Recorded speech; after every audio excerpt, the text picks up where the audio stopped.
Wala he tahin kue van kuma to pisau besar he kantong no me lo bon le mai tuan ani hi Indian Army a trong rừng to tuan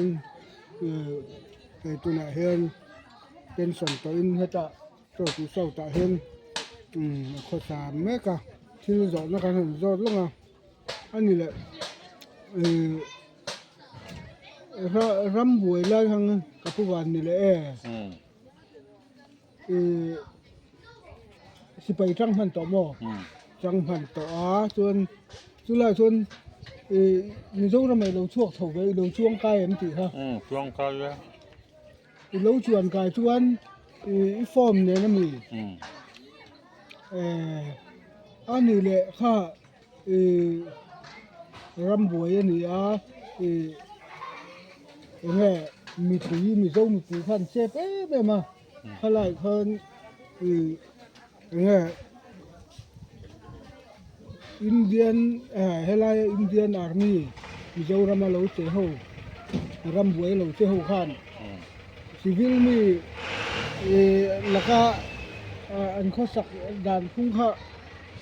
nge ilom hu ven ani lo chu chu pakhatal hi mi zo fa te sipai ho laka india sipai ho laka khan kha wang hau le kha tu nga hanin chan kha in nei kan runga tulai thu chu kan zo chan ber che nia không ai mua hàng anh này à lo bằng thôiท่านซื้ออินเดียไม่กันเนี่ยอินเดียสิไปกันนี่ช่วนี่ท่านไหนสู้กันเนี่ยแบบละกันบางตัวเนี่ยเราซื้อเหล้าไทยโลเนี่ยกันเกิดมาเนี่ยว่าเนี่ยกันมาถึงปุ๋ยจะปอกตั้มจากอันหินแบนกันถึงส่วนที่แก่แม่มองส่วนชุดนี่แหละอันนี้เลยไม่เชื่อให้เตียงป้องส่วนตูรังเตอันนี้เราพ้นมีป่าป้อนนี่เสียกูตันท่ากันเซมตูเตอีวันหวนปะขัดตัล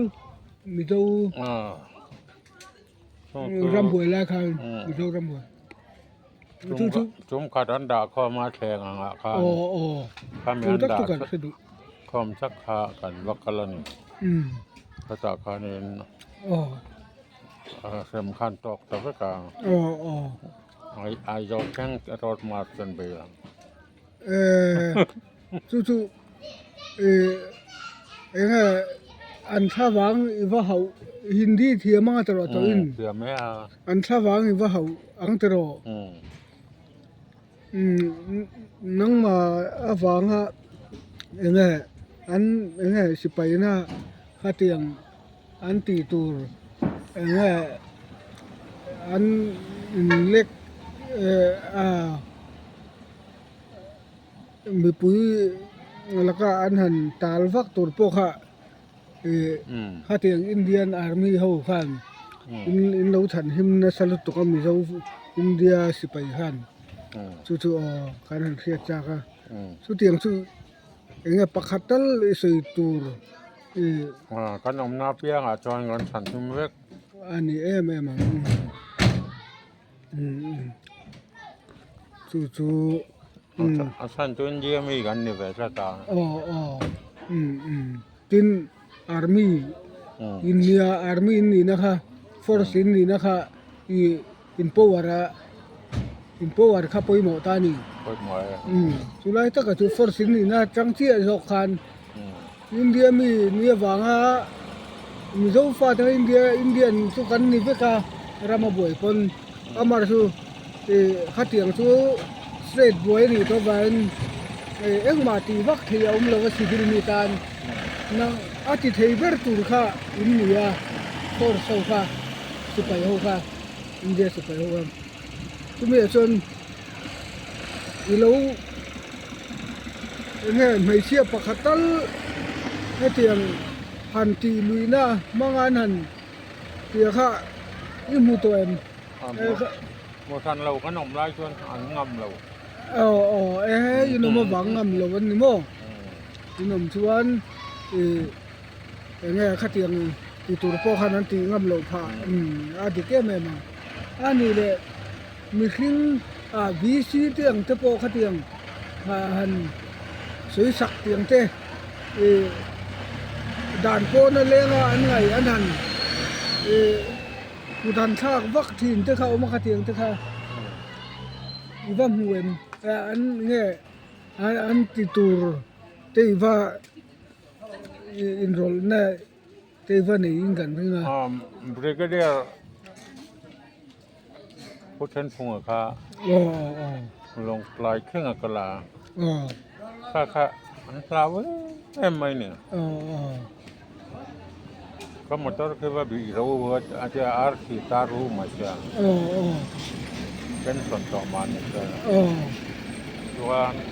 อุทนพวกนั้นอาฉันหิมเบี้ยวที่นั่นมั้งเป็นแคปเทนแค่ก็เราว่าจะรังตักเป็นเกี่ยงนนรักฐานสนุกก็ต้องการ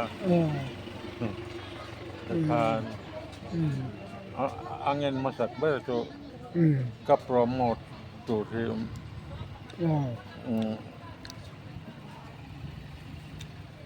มันขาดสักรู้สุดดิมันติดตอบสักรู้สุดเดียวส่วนนังมามิโซวางเงินนังมานี่สิไปอาร์มี่อินเดียนอาร์มี่ปุยค่ะอุดทักตีนี่มันเฮียนหลงบ่นี่มันแล้วว่านี่มันเล่มหลงบ่อามาส่วนนังมาเมลถึงคันจะอ่ะอันตีตูรปนตีงำหลงพังที่ค่ะเชียงเลยมิโซนี่บอกอินเดียนสิไปนี่บอกอาร์มี่นี่บอกค่ะจูอันจะเข้าปังจูน้องมานี่เป็นยังไงชะลอตักอันเลี้ยงตัวพ่อค่ะยังไงอันตีงำเหล่าผางตีกันทั้งนั้นนี่แล้วฉันหิมนัวต่ออันนี้จูเป็นจังกายเวลาจังกายเนี่ยมันข้าเตียงบ้าข้าจังกายตัวข้านมจงหลุดแล้วเนี่ยนังมีข้าตีอุนไลอาร์มี่ข้าจูอินเดียนอาร์มี่ข้าจูยังไงมิโซมีปุยเตหันชาวบ้านเขาตุรกันปูวารินนี่สร้างเบอร์ดีค่ะอินปูวาร์ข้าสร้างเบอร์ดีค่ะมีเบอร์เตออินเข็นนะจีน่าชวนมิโซอินนี่ที่อินอาร์มี่ปุยเตนั่นเสียอินเข็นนะจีน่าชวนอันดวงนั้นแรงอันวักบิกเราดิสุดเรารังคัดจูนุลาจังว่าเป็นกคอมนะครับกันเนี่ยกันนี่นะทุกอย่างตัวนี้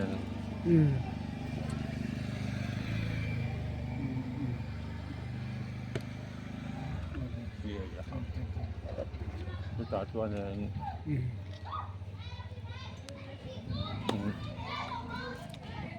คือไปดังเฉพาะข้าอันดอนกะละเนี่ยอันดอนกะละไอ้ชุดยังกระเทียงตัวนี้มันขาดตัวนึงยังคุยแต่ข้าอินแววละกระเทียงถึงคุยเจอกันเปียอันเขาแล้วแล้วก็ชื่อพอยมหวังพกยมหวังพกเสียเรื่องผมหลงลังชวนเนี่ยข้าเตียงคานถัดตะขึ้นนั้นแค่เราไม่ถึงเรามันครบไม่ข้าเตียงมีเรารำบวยมันเนี่ยริตานี่รำอันบวยข้าตีอุ่นลายอินเดียนสไปขึ้นค่ะมีเรารำมาเราช่วงชั่วขึ้นค่ะจู่เนี่ยจังกายแบบว่ามีเราหนุนขันสันขึ้นตมากับผู้ว่านะพ่อข้าตีอุ่นลายอาร์มี่ข้านี่ฉันหิมนะสานี่ที่ตรงคำกระเทยอามาเห็นอาหารใส่ถดูวักเลยว่าอัตเราไม่ยันใส่ถดูวักเลยว่ามีเรามีผู้ข้าฉันหิมเท่านี้ที่ข้าการใส่ดูนี่เราไม่ครบไหมครบในทักอันนั้นในเท่ากันเราครบไหม